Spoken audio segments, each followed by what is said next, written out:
7th class.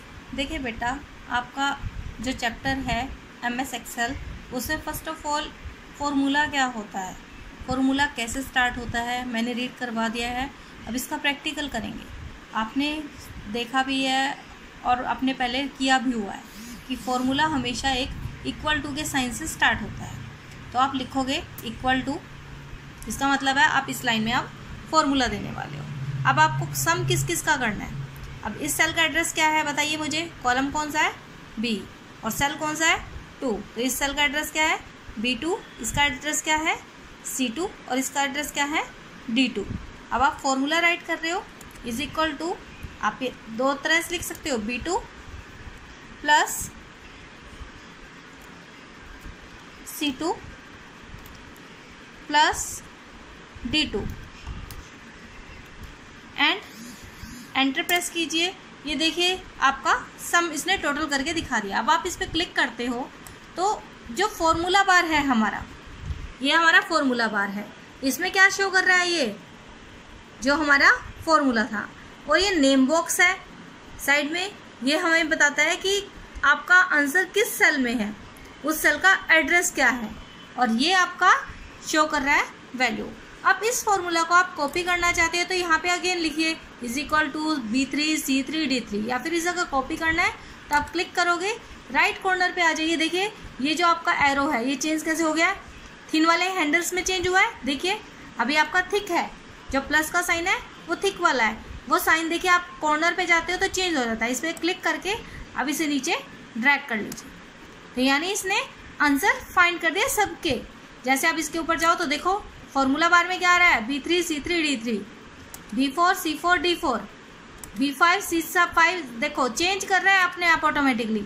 जो भी आपकी सेल है उसके अकॉर्डिंग ही अपना एड्रेस चेंज कर रहा है, आपने फॉर्मूला कॉपी किया है।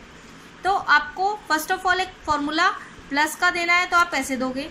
अगर दो नंबर्स को माइनस करना चाहते हो, फॉर एग्जांपल मैंने यहाँ नंबर लिखे हैं 87 एंड 98, अगर मैं इन दोनों को माइनस करना चाहती हूँ तो आप कैसे राइट करोगे, या तो आप इस तरह से लिख सकते हो इज इक्वल टू 87, तो अब ऊपर छोटा नंबर हो गया, मैं इसको चेंज कर रही हूँ, क्रॉस कर रही हूँ एक बार, यहाँ पे 187 लिख रहे हैं हम, 99 लिख दिया मैंने, ठीक है। इज इक्वल टू, या तो आप लिख सकते हो 99 माइनस 98, ये आपने क्या यूज़ किया, वैल्यू यूज़ किया, आपके इसने आंसर शो कर दिया है। बट इसका लॉस क्या है, अगर मैं यहाँ पे चेंज करती हूँ तो देखो आपको आंसर चेंज नहीं हुआ। बट अगर मैंने यहाँ पे जो चेंज किए थे फॉर्मूले, यहाँ पे मैं कुछ भी वैल्यू चेंज करती हूँ, आंसर देखना ध्यान से, आंसर ऑटोमेटिकली चेंज हो जाता है। ऐसा क्यों हुआ, क्योंकि यहाँ पे मैंने क्या यूज़ किया था फॉर्मूला में, एड्रेस, और यहाँ क्या यूज़ किया फॉर्मूला में, वैल्यू, ठीक है। इसलिए आपको बोलते हैं कि आप सेल का एड्रेस यूज़ करें फॉर्मूले के लिए इंस्टेड ऑफ वैल्यू। आप फॉर्मूला यहाँ पे भी एंटर कर सकते हो, ठीक है, किसी भी सेल में, और फॉर्मूला आप एंटर कर सकते हो फॉर्मूला बार में भी। आप डायरेक्ट यहाँ एंटर कीजिए, मैंने देखिए सेल खाली है मेरा, मैंने लिखा डायरेक्ट जाके लिखा 8 × 9 इज इक्वल टू, नहीं लगाया तो उसे पता नहीं चलेगा कि फॉर्मूला है। अब एंटर प्रेस कीजिए, देखिए आंसर आ गया। दो चीज़ों को मल्टीप्लाई करवाना है, अगर डिवाइड करना है 99 स्लैश का साइन लगाओगे 9, इज इक्वल टू का साइन नहीं लगाया, जाके इज इक्वल टू का साइन लगाइए, एंटर। मल्टीप्लाई किया आपने, प्लस कर लिया, डिवाइड कर लिया। एक ऑपरेटर होता है आपका बेटा मॉडुलस। पहले मॉडुलस ऑपरेटर क्या बताता है, रिमाइंडर। जैसे अगर हम 8 को 3 से डिवाइड करते हैं, इज इक्वल टू किया मैंने, 8 को अगर हम 3 से डिवाइड करेंगे तो आपका जो रिमाइंडर आएगा वो कितना आएगा बेटा, 2 आना चाहिए ना। ये देखिए ये तो हमने डिवाइड किया है।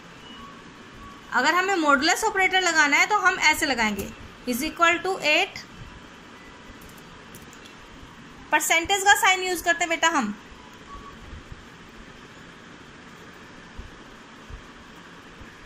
आपका मॉडुलस ऑपरेटर बेटा बाद में आएगा, इससे पहले आपका एक्सपोनेंट है। मैंने आपको प्लस करवा दिया, माइनस करवा दिया, मल्टीप्लाई करवा दिया एंड डिवाइड करवा दिया। एक ऑपरेटर रह गया आपका अर्थमेटिक ऑपरेटर में, ये सारे आपके अर्थमेटिक ऑपरेटर हैं। 1 रहता है एक्सपोनेंट। एक्सपोनेंट क्या करेगा, अब मैंने 4 को 3 टाइम मल्टीप्लाई करना है, ठीक है, तो हम इसे लिखेंगे 4 3 टाइम्स करना है, एक्सपोनेंट 3, तो इसका मतलब है कि आप 4 को 3 टाइम्स मल्टीप्लाई करो तो आपको आंसर क्या आएगा 64। 4 4 जा 16, 16 4 जा 64। और कुछ कर लीजिए, 9 को मुझे 2 टाइम्स मल्टीप्लाई करना है तो ये ऑपरेटर लगाओगे एक्सपोनेंट एंड 2। ये देखिए 9 को 9 से मल्टीप्लाई कीजिए, हाउ मच इट इज़ 81। ये आपके मैथमेटिकल ऑपरेटर कंप्लीट हो गए हैं। इसके बाद टॉपिक है बेटा आपका सेल रेफरेंस। सेल रेफरेंस, अगर आप सेल रेफरेंस ये लिखते हो इज इक्वल टू B1 या B2 तो ये आपका कौन सा रेफरेंस है? देखिए इज इक्वल टू B2 लिखा तो इसका मतलब क्या है, B2 में क्या वैल्यू है आपकी, ध्यान से देखिए 45 है तो उसने आपको 45 रिजल्ट दे दिया है। अगर मैं इसको कॉपी करती हूँ तो ये आगे कॉपी हो जाता है, B2 की जगह नेक्स्ट टाइम क्या आ जाएगा B3, फिर B4, B5, B6 as it is change होता रहता है। तो जो एड्रेस चेंज होता रहेगा उसको जो सिंपली आप लिखते हो वो आपका रिलेटिव सेल रेफरेंस होता है। कौन सा रेफरेंस होता है बेटा? Relative cell reference. Next cell reference है बेटा आपका एब्सोल्यूट। एब्सोल्यूट का मतलब क्या है? आप देखिए फॉर एग्जांपल मैंने एक 2 की टेबल लिखनी है, ठीक है। अब यहाँ पे मैंने लगा दिया स्टार का साइन, 1, इसके नीचे 2, 3, 4, ठीक है। अब मैं यहाँ पर अगर लिखती हूँ इज इक्वल टू का साइन लगाकर, आंसर राइट करते हैं हम, मल्टीप्लाई करवानी है मुझे किस किस की। पहला नंबर किस में हमारा? पहला नंबर किस में है? A1 में। A1 multiply by C1। A1 और C1 की मल्टीप्लाई की तो आपके पास आंसर आ गया 2। अगर आप इसे कॉपी करते हो तो नेक्स्ट आपका क्या आ रहा है? 0 0 0 आ रहा है। क्यों? क्योंकि इसने A2 के बाद नेक्स्ट क्या लिया? A2 C2, फिर लिया A3 C3, A4 C4। मैं चाहती हूँ A2 हमेशा फिक्स रहे, सिर्फ मूव क्या करें C1 C2 C3 C4। अगर आप इसे फिक्स करना चाहते हो आप A2 को, तो आप क्या कीजिए, फॉर्मूला बार में जाइए, यहाँ पर डॉलर का साइन A के आगे भी लगा दीजिए एंड 1 के आगे भी लगा दीजिए। इसका मतलब है आप किसको फिक्स कर रहे हो? A1 को फिक्स कर रहे हो। एंटर प्रेस किया मैंने, आप इसको कॉपी कीजिए, देखिए आगे क्या होता है अब आपका।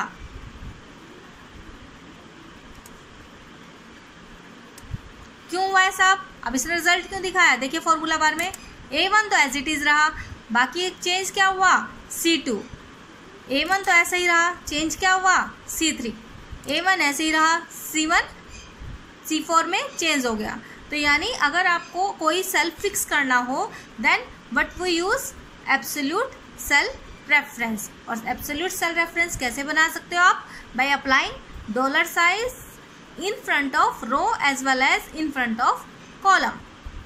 अगर आप डॉलर का साइन किसी एक के आगे लगाते हो, रो के आगे या कॉलम के आगे, मैंने इसको हटा दिया, डॉलर का साइन मैंने यहाँ से हटा दिया, एक सेल के आगे है हमारा डॉलर का साइन, तो इसको हम क्या बोलेंगे? अगर हमारा ये साइन डॉलर का साइन एक के आगे लगा देते हैं हम, यानी हमने किसे फिक्स किया है? 1 को फिक्स किया, सिर्फ ए सेल को फिक्स नहीं किया है।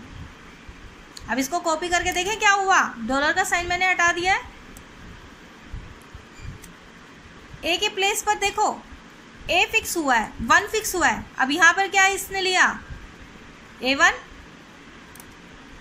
A1 A1, ठीक है। ए कॉलम आपका फिक्स हो गया है, ए से बी में नहीं जाएगा। अगर आप किसी एक के आगे डॉलर का साइन लगाते हो तो ये कौन सा सेल रेफरेंस होता है? Mixed cell reference.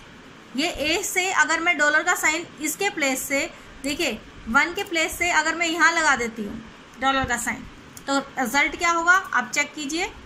ये देखिए मैं फर्स्ट सेल पे क्लिक करके तब करती हूँ,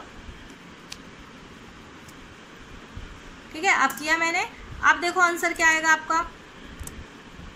फिक्स क्या हुआ? सिर्फ ए, 1 2 3 फिक्स नहीं हुए हैं। अब क्या हुआ? ए को आपने फिक्स कर दिया था, 2 को तो नहीं किया था ना, तो इसलिए यहाँ पर इसकी वैल्यू चेंज हो गई। इसलिए अगर आपको टेबल बनानी है, एक पर्टिकुलर सेल को फिक्स करना है, तो आप डॉलर का साइन दोनों के साथ लगाओगे। आज बेटा इतना ही प्रैक्टिकल करके देखना, अगर आपके पास लैपटॉप है या कंप्यूटर है घर पे। बाकी मैं आपको इससे रिलेटेड प्रैक्टिकल कल करवाऊँ।